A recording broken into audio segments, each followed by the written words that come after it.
How's it going, guys? Carey with DrillFit Training. Today I'm going to show y'all the Glute Kick Back Machine. This is one of my favorite exercises on leg day.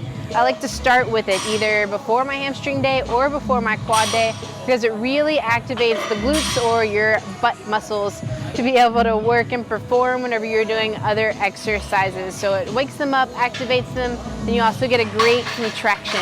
When setting up for this machine, the only adjustment to be made is this front pad moves forward or back depending on your height.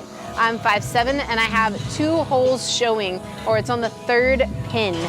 This pad up front is for your forearms. So you want to set your forearms on the pad and your hands on the handles. This back pad is where your knees will go whenever you are setting up into it. So kind of make a box. You want your shoulders right above your elbows and you want your hips right above your knees.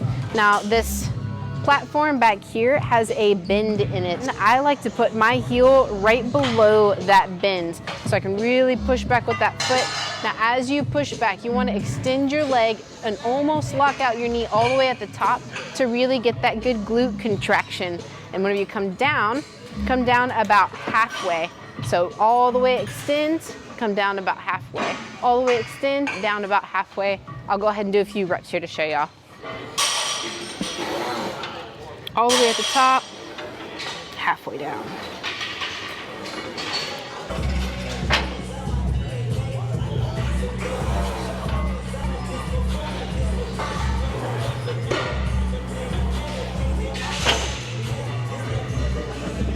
You'll notice I'm not wearing shoes for this exercise.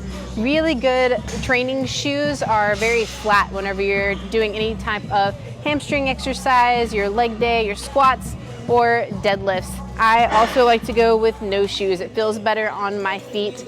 So whichever is your preference, and that is going to be the Glute Kick Back Machine.